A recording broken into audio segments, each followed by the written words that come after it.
Hello and welcome to Risk at Work, Risk Connect's educational web series. I'm Scott Fenstermaker. I'm the VP of Digital Marketing here at Risk Connect. Today we are going to talk about, is your risk program fragile or resilient? So the last time when I spoke with this particular speaker that we're having today, we talked about fragility in terms of the concept, whether or not your organization was running in a way that could be fragile and could lead to opening you up to certain kinds of risks. Today, we're going to take that kind of conversation and point it right at the risk program itself. Uh, Risk programs can be deceptive. They can look ironclad from the outside, and we're going to answer the question, is your risk program really as ironclad as it looks? Or if it gets impacted in exactly the right way, is it susceptible to breaking down just because of the way it was hit?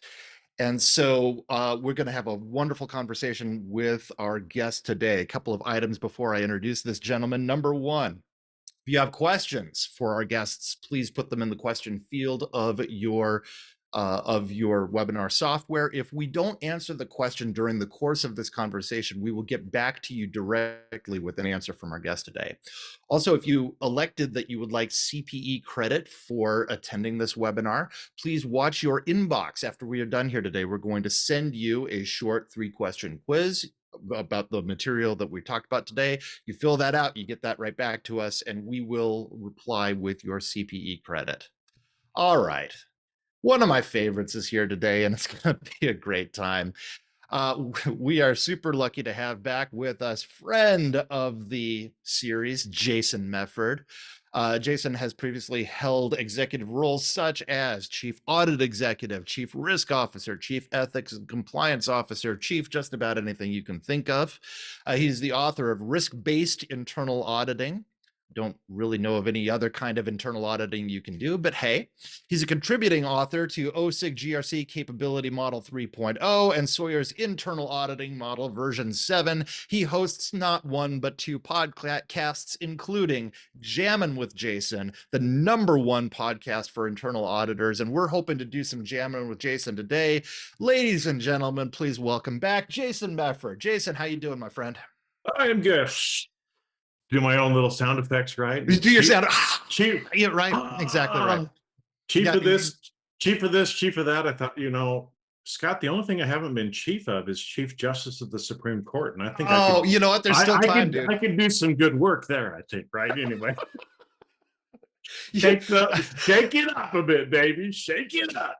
Shake it. Anyway. I won't go too far down that digression because we'll be introducing more risk than we'll be mitigating. I know, no. But anyway, that just popped in. So we like to have fun, and I'm glad that that Risk Connect likes to have fun too, right? Because I like to have fun. I don't want it to be all boring. What's life without a little risk? I mean, really. I know. Well, there we go. Well, and I noticed, you guys didn't change one of my slides that I thought might be a little risky, so we're gonna go with nope, we left that sucker right in there. So all yeah. Right, all right. Yeah. All right. So I guess with that we should get going then, right? It's gonna be a good time today. Yes, let's get yeah. going. Why not? Let's go right into rolling. Let's get rolling. So all right. So as Scott said, last time we talked about fragility in general, right?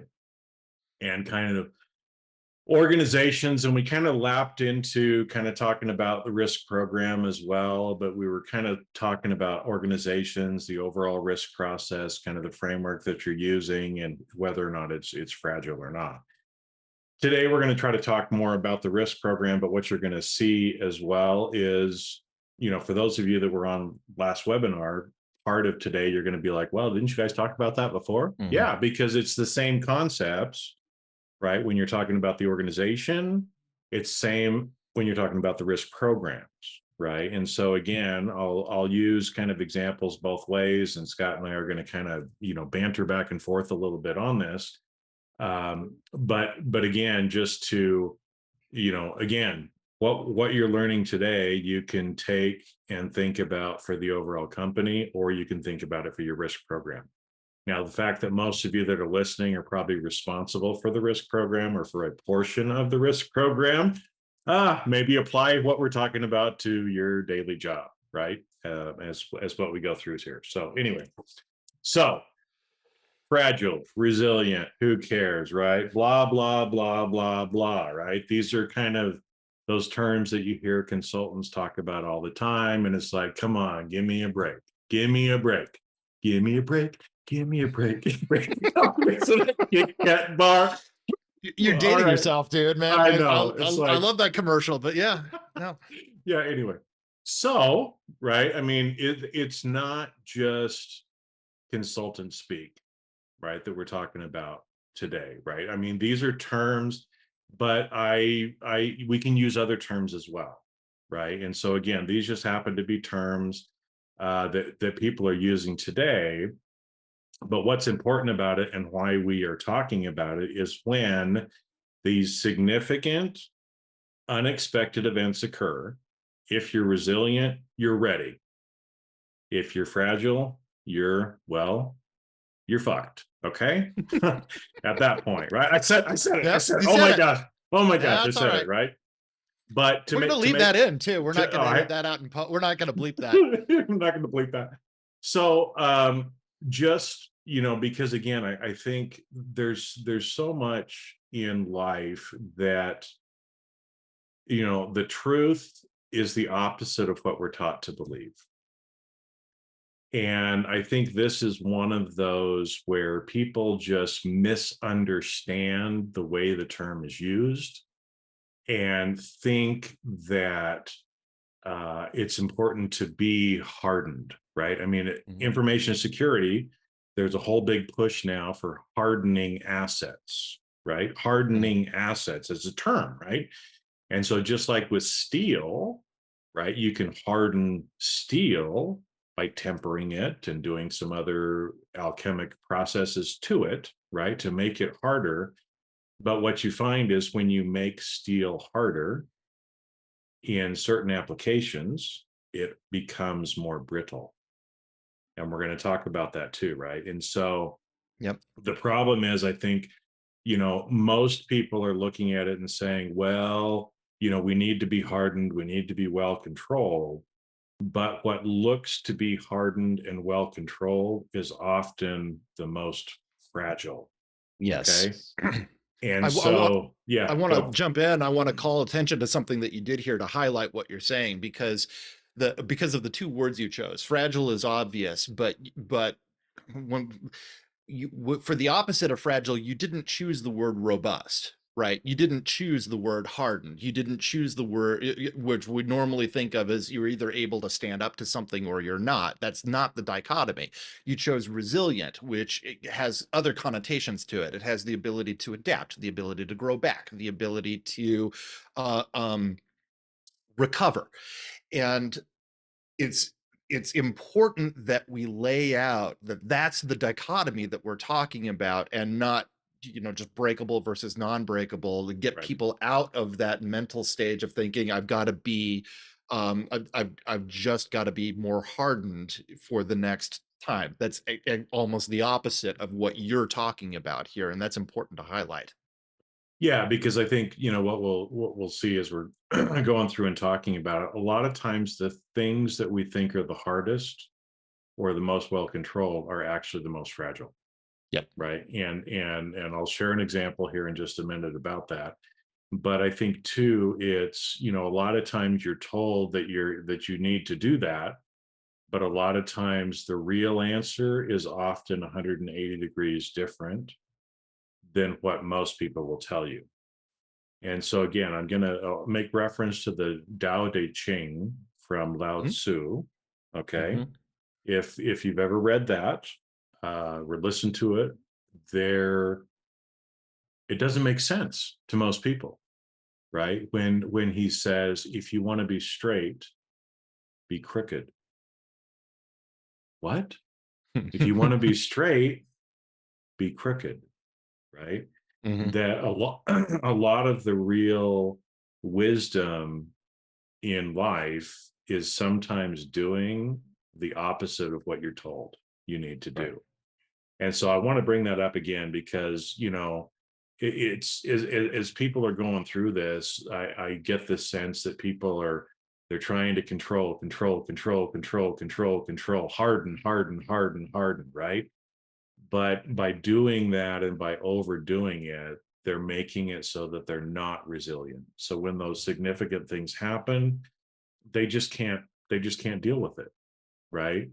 And even sometimes some of the silliest little things, right? I mean, when I go to get, my little company set up as a vendor for a Fortune 500 company, the level of controls and third party risk stuff for a really small vendor makes absolutely no sense, right? It's like, Mhm. why does it take a large company with well controlled processes 90 to 120 days to set up a new vendor? Right.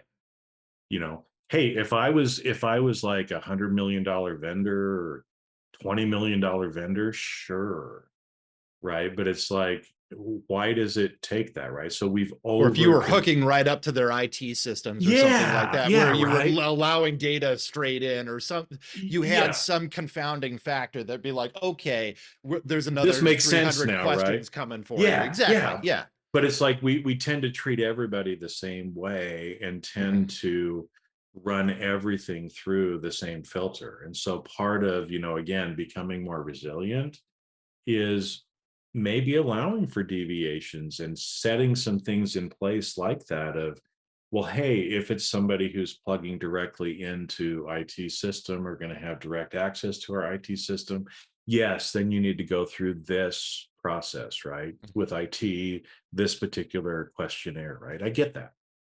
But it surprises me, like I said, how many times I go through that as little me and I have to fill out 10 forms and almost all of the answers are not applicable, Right. but I still have to fill it out. Or like, I was filling out a new vendor form that they had, and the system said that it is signed, right? Hmm. So I couldn't edit it, but I'd signed it. So I sent it Sure. back and they're like, there's no signature on it. You need to have a signature on it. It's like, come on. It's like the system tells me it's a signature. I just filled it out. It came from my I email can't, address. it's Who literally else? nothing else you Who can else? do. Who else do you think did it? Right. Yeah. But sometimes we get so myopic, right, that we Hmm. don't see the forest for the trees. So, again, some people are going to be saying, Jason, you're full of it, but I'm going to take a real example, and you don't have to believe me, but you can go watch YouTube videos on this. And I know I'm talking with Scott before. He has a personal experience with this as well, right? Hmm. So I love this metaphor. when Go into you this. I've been waiting for this. yeah, so when you think about diamonds are undisputably one of the hardest substances on this planet. Okay, on the hardness scale, they're a 10 out of 10. Right now, there are a few materials that we have found that technically are actually harder than diamonds, but there's maybe 5 or 6 that we're aware of. Interestingly enough, one is a spider's web, a particular Oh, the kind of tensile strength of a spider. Yeah. Yeah. Yeah. yeah, is a Yeah. is a particular spider. Actually, its web is stronger than Kevlar. If you could actually like weave it together and had enough of it, it would be stronger than Kevlar. So anyway, but undisputedly, most people, when we talk about hard substances, things that last forever, right? De Beers has spent millions of dollars. A diamond is forever, right? Well, diamonds are forever, but they're brittle. And a lot of you are going to be going, are you kidding me? You can take a diamond, you can scratch it on a piece of glass, right? Yeah. You have to use diamonds to cut diamonds because you can't just do it with, you can't go out with your little sander and be like, right in the Hmm. garage and do anything. You've got to actually use diamonds to cut diamonds, right? And so you look at that and you think, well, wow. But did you realize you can break it with a hammer? And people are going to be like, no, you can't. You can't do that. Steel is like 6 on the scale and a diamond is 10. You hit the diamond with the hammer and it's not going to do anything. It's going to dent the hammer. And yes, that's true, depending on how you do it. And again, watch YouTube videos if you don't believe me. But I've seen them where, again, it's a sheet of steel. They put the diamond down, point down, a brilliant diamond like this, point down, hit it with a hammer, and it actually makes an indentation in the metal. You turn it upside down so the point is up, you hit it with the hammer again, smashes like glass. Okay. And so again, a lot of times you wouldn't think of that, right? It's like, no, my diamond's going to last forever because I paid a lot of money for it. But your diamond, when the right thing comes along, a significant event comes along, your diamond isn't as protected as you think it is, right? And so the harder that we make things, the more controlled that we make things, when some of these big things come along, they shatter. It shatters, right? And so Mhm. again, that's what I'm just trying to, again, I'm one that always kind of brings like a contrary view a little bit, because sometimes people just get talking and they just start believing what everybody else is talking about, and they don't even realize, it's like some of the stuff that shows up on social media, right? It's like, Mhm. well, why is that true? I don't know, so and so said it. Well, where did they get it from? Well, so it becomes like this big loop, and nobody really knows where it came from. So anyway, diamonds are forever, but So they're brittle. But they're I want brittle. to I want to jump in on this because I was waiting for you to get to this metaphor because I love this and I'm stealing this whenever I give presentations on this in the future.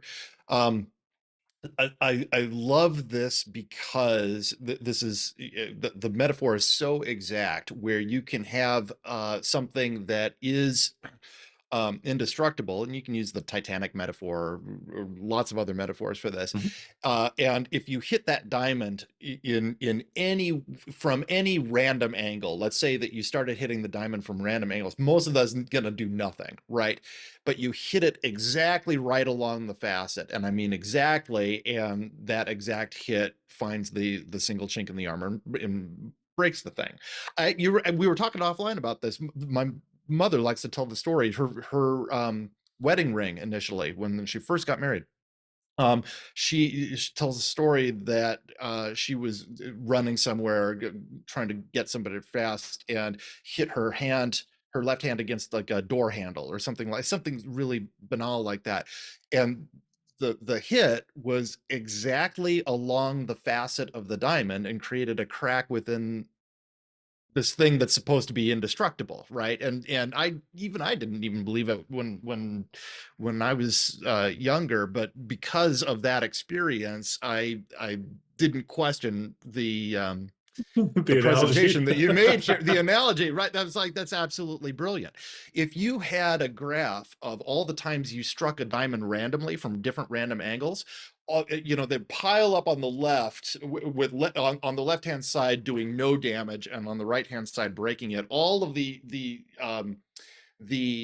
instances would pile up on the left as absolutely no damage, and then you'd have these like one or two way the hell out here in the tail where you break the thing completely, right? And it's a binary condition, either nothing happens or everything happens, right? Mhm. And so that's exactly what we're talking about in risk programs. Those long tail events. When we talk about fragility like this, when we talk about this in terms of companies, and when you and I talked about this last time, we defined it as unwanted volatility in a fragile dimension, right? This is a long tail risk is unwanted volatility in a fragile dimension. That's exactly what we're talking about here. Unwanted volatility when in a way that hits you that you are susceptible to. And when we talk about this in terms of companies and in terms of programs, usually there is some condition there that makes a lot of interconnected effects go off at the same time, right? So you're going to tell stories about this, but there's usually some kind of ripple effect that's analogous to hitting a diamond in the exact right angle, um, that um, that causes much more harm than you would expect for a hammer blow of a random angle. So I love this. I'm looking forward to talking about the qualities of this as we go on. What the how this metaphor actually looks when you talk about it in terms of risk programs, which we're going to get into next.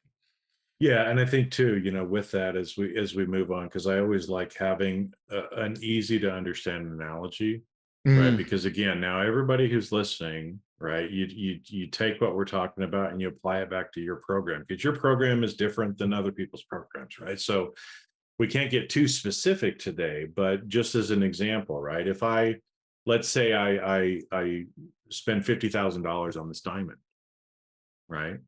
Well, how much am I going to spend to protect it?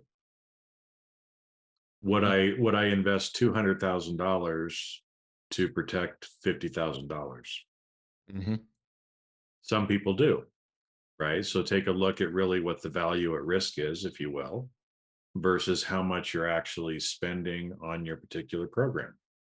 Because a lot of programs spend a lot more money than the value that they're protecting. mm, that's Right. And so interesting. again, even with, we'll take that silly example of third party vendor AP, right? The amount of time it takes for people, for companies to go through that formal process, especially for a smaller vendor, they lose money, right? They lose money every time they start doing one of those transactions, where it would be better for them to just use a P card as long as it's under a certain amount, and just say, look, we're not even going to go there, right? And we're going to deal with the anomalies afterwards. Again, different way of setting up the risk program. But some people are like, man, but that opens us up to fraud. It's like, well, I can guarantee you that the fraud that you would be incurring by Mhm. changing your program that way is less than the overhead that you're spending by over Interesting. controlling it. Sure. Okay. Another thing along with this, right? I've got a $50,000 diamond. I can buy this hammer at Home Depot or Lowe's or Ace for $10, right?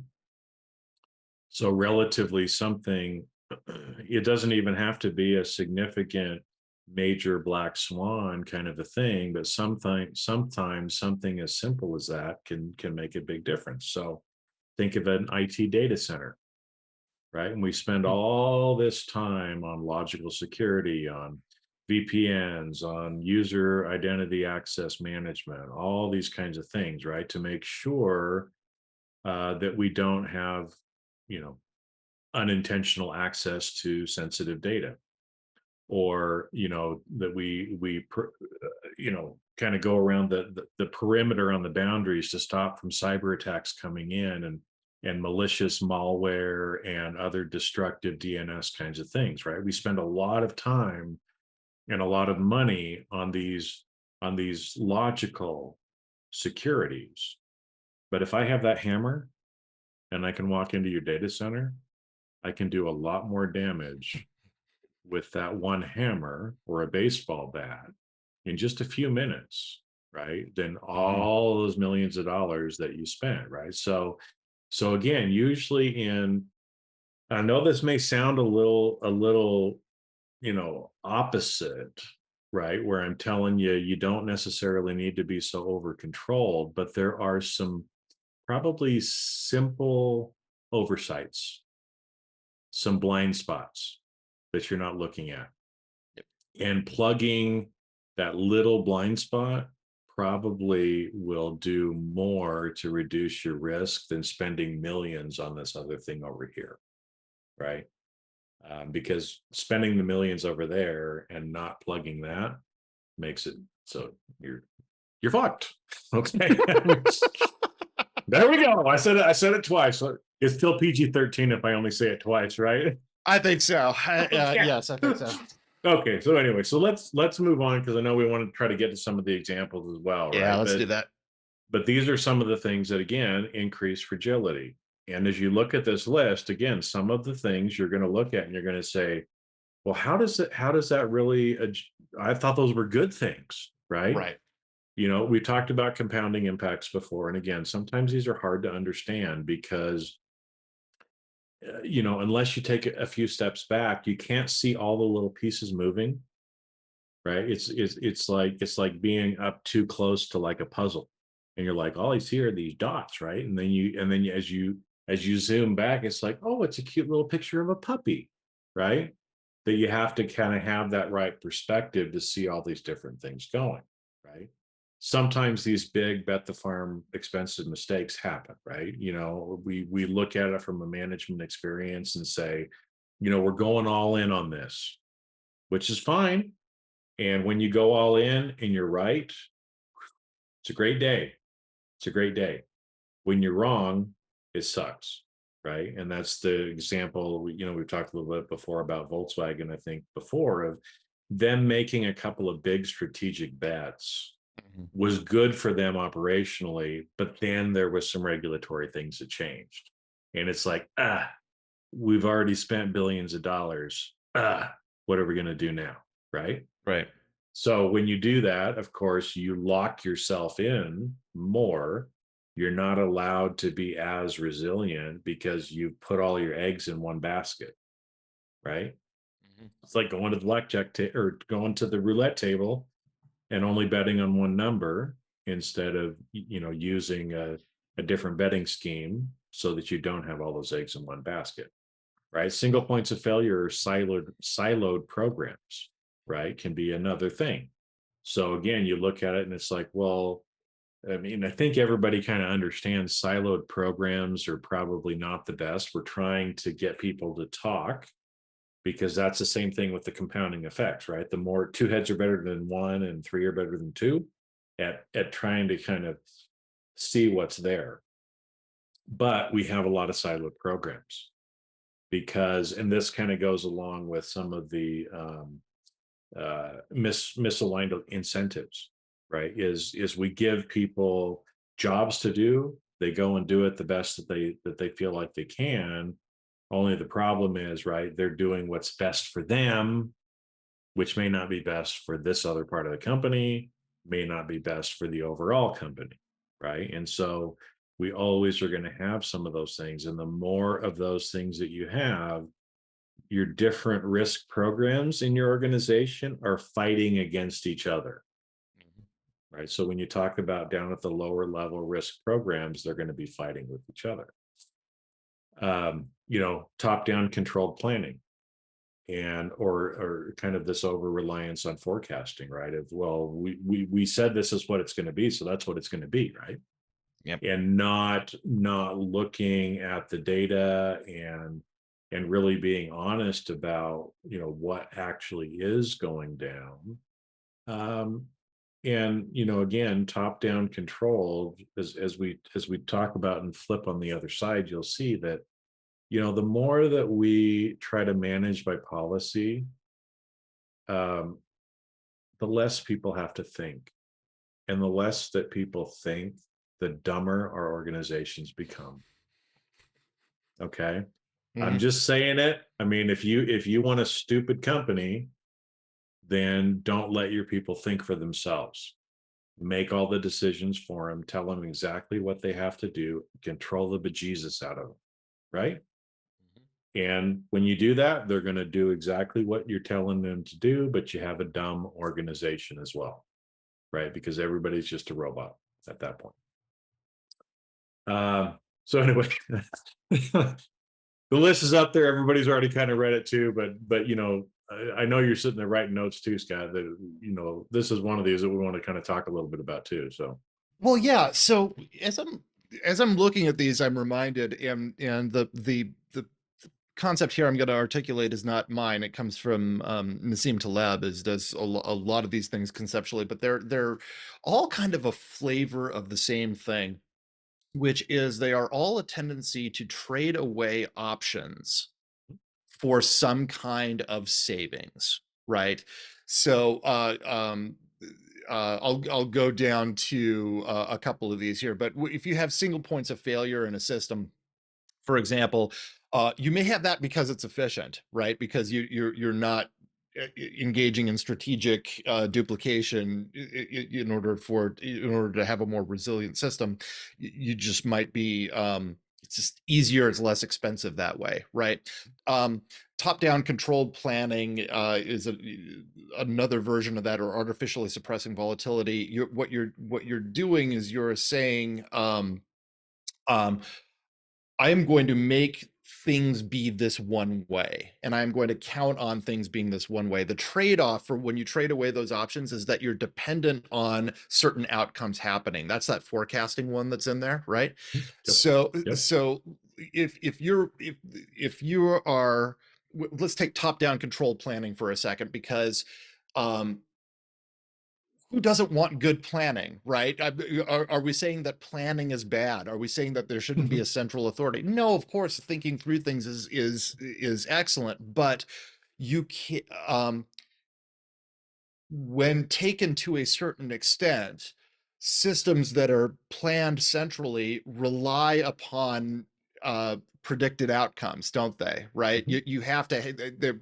I'm thinking about the old Soviet system, right? And I'm thinking about the management of an entire economy centrally, and the complexities of understanding that you have to produce so much because you are predicting so much demand for something, or over and over and over again at scale. The sheer complexity of that was found to be impossible, right? And companies face the same idea when they, for example, make radical changes in their risk program, or they make huge bets. They put, we're a technology company. They take the risk on new technology, which is a risk. There's some things that just can't be piloted.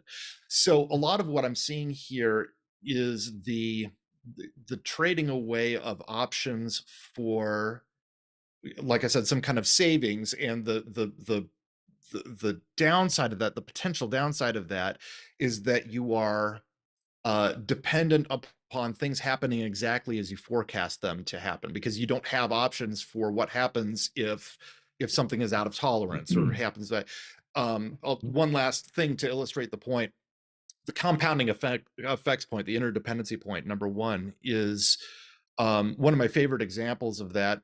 Is the F-35 Joint Strike Fighter project, or Yeah. years ago we could have used the Big Dig as an example of this, right? Why do mega projects like that, which are supposed to include the best possible components and the best possible talents from the widest variety of vendors, why do those mega projects that have access to all of those talents and all of those resources end up being the ones that go so far over budget and so far beyond scope? And the reason why is the interdependence of components when things change. So there was one example of a component, if I remember correctly, it had to do with how the landing gear functioned in the strike fighter, that when a change was made to that one component, it's not, you can't just change that one component and have that be a viable change. That changed the software that ran the landing gear system. That changed the every component that interfaced with the landing gear system. Those all had to be redesigned and respec'd. And so when you get this idea at scale of little changes having to change the things around it in the ecosystem, and those things having to adapt, if they are serially dependent on one another. In other words, you don't have an option. You don't design components with an option. It could work this way or it could work this way, and my component will be just fine. My component is depending on that other component to work the way it was spec'd out. That's what we're talking about with compounding effects, right? You have a Mhm. little Mhm. change, the error multiplies, the error multiplies, the error multiplies, and the diamond fractures. It That's fractures. exactly right. Well, because Um, because because you weren't anticipating it to happen, right? And you weren't anticipating it to happen. you mentioned the Big Dig, from Boston, the same thing, right? I Mhm. mean, like you said, they made a big bet. I mean, it's great. Now that it's done, it's beautiful, right? I mean, I remember driving there before they put it in versus now, night and day. Mhm. But, as they were planning that, nobody nobody really thought, well, what happens if we start digging? And this part of the country is the oldest current, sustainably inhabitable place in the country. And don't you think we're going to come across things that the archaeologists are going to say, time out? This is quarantined. We have to look at the history. We have to preserve. We have to do our due diligence. And nobody seemed to think about that, Right. right? And so They didn't have again, options for it. they didn't have options for it. Well, and they didn't have options, right? Because of some of the environmental rules and other stuff. But I think the way that you kind of described it of you sometimes give away your options, Hmm. and sometimes the opportunity cost or the opportunity risk is actually greater than Yes. what you're trying to control. And Yes. this is something that people just, again, we're not really taught that. But that a lot of times, and so again, as we look at these, I'm not saying don't plan. What I'm saying is maybe planning to the nth degree and trying to control and have everything charted out to the letter might take away some of your options, because I can pretty much guarantee you it's not going to go exactly the way you have it planned. Right. It just won't, right? So again, I'm going to be taking a trip this weekend, right? So just a little road trip, right? And I could sit down and I could plan, and I'm like, I am leaving my house at 8 o'clock. I am going to make it to this point at this time, and I'm going to fill up and get gas here, and I'm going to have breakfast Right. here, and I'm going to take this route, and bop, bop, bop, bop. I could plan out the whole thing. Now, it's probably going to be a waste of time, because I can guarantee probably an hour into my day, something is going to happen that I wasn't anticipating, and my whole schedule gets thrown awry. Right. Hmm. So instead, obviously, I need to do some planning, but I don't need to plan everything out. I probably should make sure that I have gas in my car, right? Because by the time I don't want to get 50 miles down the road and realize, oh, I'm out of gas and there's no gas station around if I'm in the mountains, right? So Right. there's a certain level of planning that needs to be done, but we need to be flexible. We need to have that resiliency as things go on. And if you're giving away all of your options by doing some of these things, then when the hammer comes, you're going to be in trouble, and you're sitting there just watching it happen, and there's nothing that you can do about it. One last point of emphasis before we get on to the next thing, which is what this looks like in a risk program. We're going to talk next about what these things actually look like in a risk program, but this is worth highlighting. Why are we spending so much time on these facets right here? Um, when a risk program is fragile in the way that Jason is talking about, it's impossible to see from the outside. It's very difficult to see from the outside. You look hardened to the point you look like a diamond. How do we know that a diamond is fragile if you hit it a certain way, right?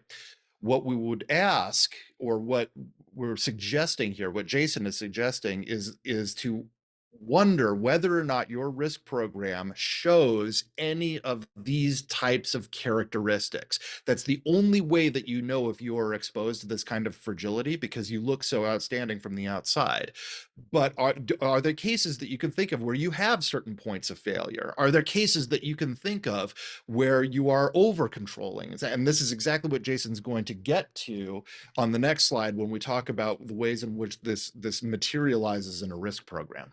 Yep. So there we go. So again, I mean, why does this happen? Well, it's usually well-intentioned people trying to do their job that they've been given, right? Mhm. So you're told that you're supposed to be efficient, you're supposed to be effective.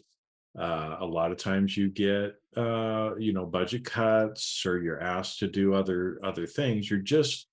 Everybody, I think, is trying to do the best they can with the limited knowledge they have and the limited budget that they have, right?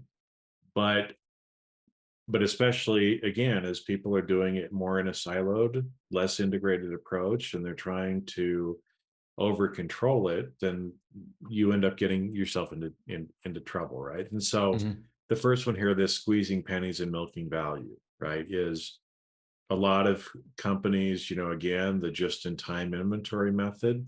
It's great. It's great from an accounting perspective. It's great from a working capital perspective.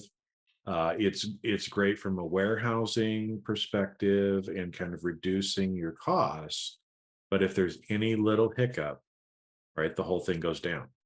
Mhm. It's like what Scott was talking about before. Oh, if we change this component, then right, all these other things happen. If that part doesn't show up exactly when it's supposed to show up, you shut down the whole line, right?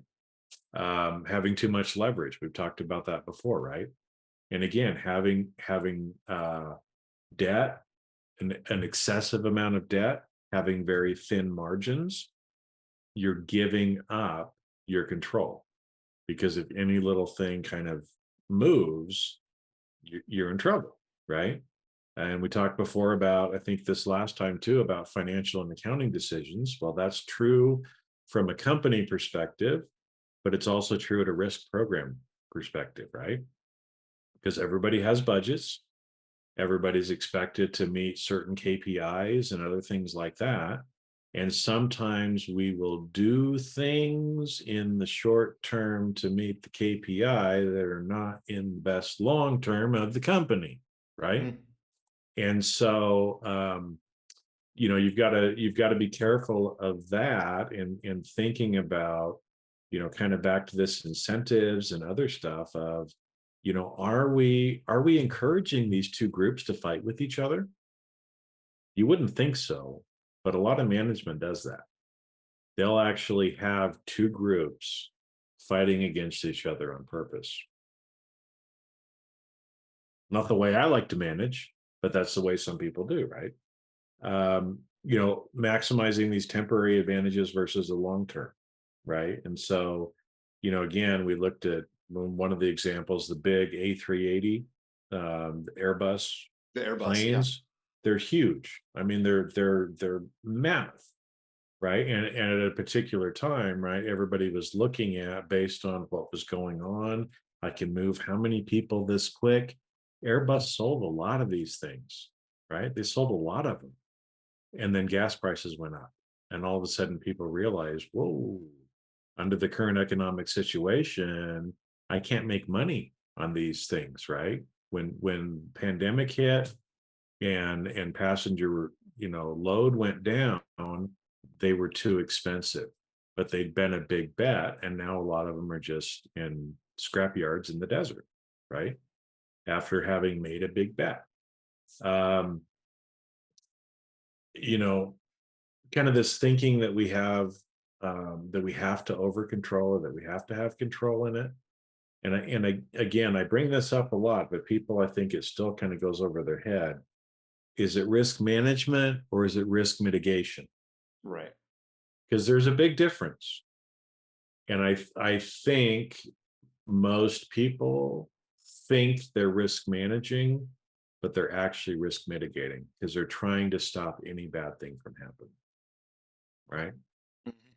If you have these weird incentives, again, maybe two different groups are incentivized differently, and they're incentivized in such a way that it's good for them to fight with each other, then you're encouraging that to happen, right? Yeah. um I just had a conversation, this is bringing me up, I think it was with, I think it was for rims, actually. I had a conversation with Chip Hargrave of Walmart, and he was talking exactly about this phenomenon of over control and the expense, and he used the example of a crate, right? He's on the insurable side, but it says, like, mhm, if there's a if somebody trips over a crate and injures themselves, and then there's a payout from that, and you decide that you don't want to, you want to fixate on that, you don't want to have that happen anymore, you can, if you want to, lock everything down to the point where nobody trips over a crate again in your stores, right? If you really wanted to, you could put enough money and enough time and whatever, and you could have a zero crate tripping over liability, right? But you are so locked down at that point. He was making the exact same point you are, that that you are creating risk in other places, right? You, because what are you, there's opportunity cost in that, right? So mhm, when you're cleaning up crates, and when you're making sure crates out in the open, and you're doing everything having to do with crates, what are you not looking at because you're mhm. fixated on the crates, right? Same idea. Are you mitigating, or are you managing risk truly? Well, and I think there's a lot of different things like that that we don't even realize that we're doing, or we're thinking, again, we think that we're doing the right thing, we think that we're managing, but we've crossed that line into mitigation. And so another real life example, and I've heard speakers at conferences say this, right? It's like cyber is a big risk, right? I Mhm. mean, cyber is a risk for everybody. I get it. I know it. I mean, even my little companies, we've gotten DNS attacks and we've had to deal with stuff. And it's like, I'm a little guy, right? In comparison, for what a lot of the big companies are trying to deal with, right? But I've had people who have, publicly said, well, the only way to really stop all of this stuff is don't allow email from anyone outside your organization. Only people inside the Right. organization can email each other. And you don't allow anybody, right? Because again, like the Trojans and those kind of things are, again, the biggest way that people get malware into companies just because of human nature, right? And socially engineering them. So, yeah, some people would be like, well, no more outside email. Mhm. Okay, that's going to control your cyber attack. But I Yeah. think I think you have customers that Think you could aren't have a part little of your productivity issue, organization. You're maybe? probably going to have Yeah. productivity issue. How are you going to get how are you going to get what you need? How are you going to deal with customer service issues, right? You just Exactly can't do right. it. You can't do it, right? But there are people that sometimes are, and everybody listening, it's pot calling the kettle black, but everyone on this call has probably said or advocated for something just as stupid as what I just said with the cyber thing. I'm sure in my career, I know I have done things that were probably just as stupid in a way of trying to mitigate risk, right? We're all human, but can we be more aware of it? Can we Mhm. take off the rose-colored glasses of just seeing what we want to see and actually see what's really there, right? That's all I'm trying to get you to do is shake it up and have everybody kind of think about this a little bit differently because, like I said, having worked with companies for a long time, companies are a lot more vulnerable than they think they are. They're a Let's lot more vulnerable than they think they are. let's But spend a little time on that. Actually, I'm going to jump in here. So let's talk about that a little bit. Let's talk about your personal experience from this because I want to make some of these things concrete in terms of a day-to-day risk program. Right? We talked about some of the things that we over control for. That's certainly part of a risk program. Let's take some of these other factors that we've talked about that makes things fragile and see kind of what they look like. So, in your experience, for example, in your experience as a consultant, have you ever run into a risk program that you were working with that had problems having to do with, let's say, for example, single points of failure? Can you tell us a little bit about how that would look in a what risk does it what program? does that look like? So, again, it often will show up in, for example, a competent person. And Hmm. again, you're going to think I'm talking out of both sides of my mouth because it's on the next slide that you need to have competent people. But when you have so much knowledge in one person's head, they're very efficient, they're very effective at what they do. But literally, people do get hit by buses and die, right? In fact, in one of the companies Not I to be was too in, cheerful about it, but not to yeah. be but this is I bring it up because it's a real life example. Okay, one of the Mm. companies that I worked with, ERP implementation, single point of failure in a lot of the subject matter expertise of one particular person on the implementation team, and I kid you not, over a weekend, the guy got hit on his motorcycle and died. Oh, So we say it jokingly, but it happens, right? right. So what can you do to not have that single point of failure by actually cross training people, Yeah. right? Yeah. It costs a little bit more. And sometimes people they don't want to give out the information because they're like, this is what makes me feel safe in my job, right? This is me managing my career risk by I can't tell Scott everything I know because they're going to take away my job, Mhm. right? And a lot of people feel that way.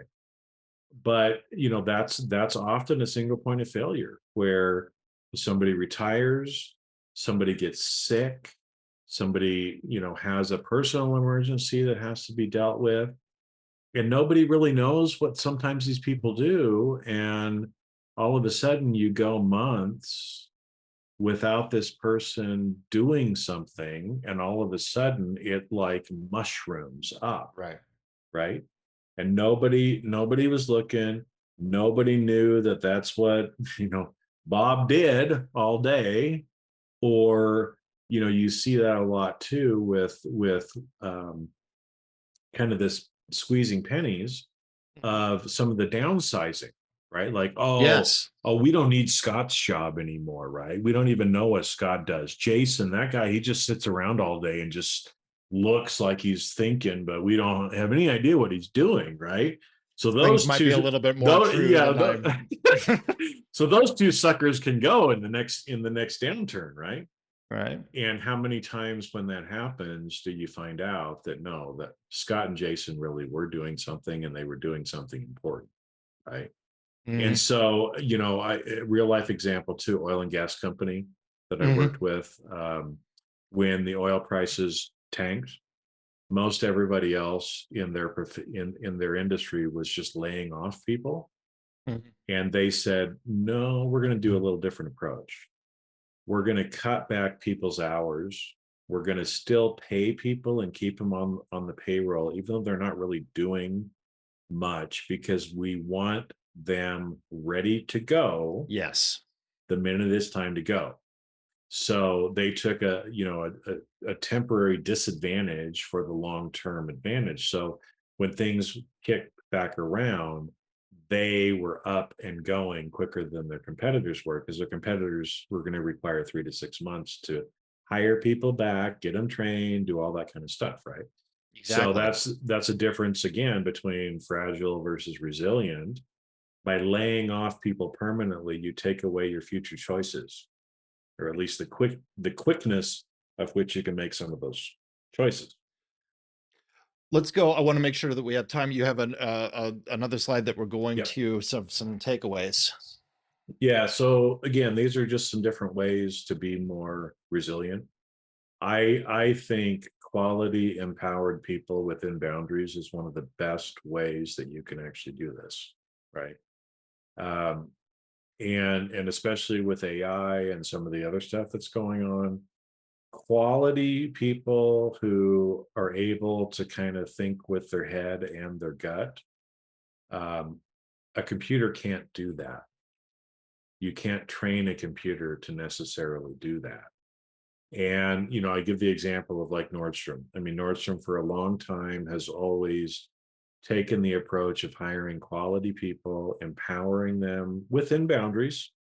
But for the most part, the sales associates on the floor, the managers in the particular departments are given free reign. Yeah. Even and I mean, you've heard, if people haven't heard, I mean, here's a simple example, right? Is like Nordstrom would accept returns on anything pretty much, even if it wasn't something that they sold, right? So I remember hearing a story of somebody trying to play with this to see if Nordstrom really would do this, right?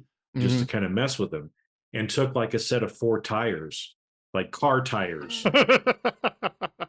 into a Nordstrom, and are kind of like, Want to "Can you return get?" these? Yeah, I want to return these. And the people are like, I'm sure what was going through the people's head was, dude, you realize we don't sell Dude. tires here, right? That's Yeah. Sears, that's Sears or somebody else down. But the manager was like, "Oh yeah, no problem. Here, let me. We'll take those. Let's see." They kind of looked up what the price was, and they gave him like a credit to Nordstrom for that price, right? So again, I mean, they took care of them. Or there's been other examples like that where the sales associate would do things for regular customers, right? Mhm. And would kind of go out of their way. Now, most companies, when somebody brings a set of tires in, they'd be like, "Oh no, I'm sorry, sir, but that's against our policy. We do not sell these. We don't have a SKU for these. We can't." And well, can you empower your people to make some simple decisions for when that flexibility comes in, right? Give up some control, give up some rigidity, right? What you probably don't realize again is, I've lived in earthquake zones. I was in Seattle on the 45th floor of a building when they had their major earthquake, 15, 20 years ago. Mhm. And you would think, right, well, you want a strong building for when something like an earthquake happens. No, buildings that are earthquake proof are on rollers and are flexible and move. And so here I was up on the 45th floor in downtown Seattle, and I was standing by the window. And the guy that was working with me was under the table, like, what the hell are you doing? Get under the table. I'm like, no way. We're in a new building. I'm going to watch this. Right. And so we were sitting here swaying because I knew we were safe. Right. We were in one of the newest buildings in the city. So I knew that, yeah, it was kind of cool and kind of freaky, but kind of cool at the same time to be like swaying. But the fact that we were swaying and the building wasn't so rigid, no damage to the building, no damage to our building. While I was sitting there watching some of the old brick buildings crumble, right? Or they were actually building the football stadium at the time, and I watched part of that like come off. It was like whoa. Anyway, but so that's how you can be more resilient. Deleverage a little bit, right? I mean, if you've got too much debt, don't try to be so efficient on your whack calculation that any little bump is going to throw you out, right? um tailor to your risk profile and culture, right? Don't do it just the way somebody else does. Do it the way you need to do it, and then that continuous monitoring, right? Because again, there's always that check, and double checking, against your gut, because sometimes the numbers don't make sense. And when the numbers don't make sense, those quality people that are empowered, allow them to make the decisions, allow them to modify the plan that you've made, and not try to hold them to, no, I'm sorry, Jason, but you can't get gas until 9:05 at this particular gas station, even though I'm looking down and my empty light is on, right? I need to have the empowerment to stop and pull over and get gas if I need it, right? And not try to over control people. So anyway, I know Yeah, I get chatty. I get yeah, chatty, and I know we're you kind of get up on time. So everybody's here to listen to you chat, man. They're not here to listen to me. This is incredible information, and you've strung a central point through this, which is that uh, number one, if your if your risk program is at risk of being overhardened in the way you're talking about, you're not going to recognize it from the outside, because from the outside you look great. You're going to recognize it because it might have one of these attributes that we're talking about, right? In the abstract, you might look for things like over control or over leverage or over efficiency or these types of things. But secondly, and I think your main point about this is the Zen-like quality of it, that the way that you are going to make your program better at that point is not by hardening it further, but by giving up some control, by giving up some efficiency, by giving up some time and some money for things like cross training and delegation and so forth, so that you end up with more options and you end up with more flexibility, like the building in Seattle that you were just talking about. And I think that that's a wonderful takeaway for people to, at the very least, get their minds in that particular process. Where can I strengthen my risk program by giving up control, by becoming more flexible? It's probably something that's very new for people to think about. I want to thank you all today for joining us. I want to thank my friend Jason Mefford, as always. Uh, you can keep up with Jason at either one of his two podcasts, including Jammin' with Jason, which we have jammed here with him today. Um, If you want to continue this conversation about your own risk program, in addition to reaching out to Jason, which I know he always welcomes, please also reach out to Risk Connect if you want to talk about how software can help you have a more flexible and resilient program. Risk Connect representative would be very happy to have a conversation with you and your program and the problems that you're trying to solve. Thank you again so much for joining us today. We will see you on our next installment of Risk at Work. Take care.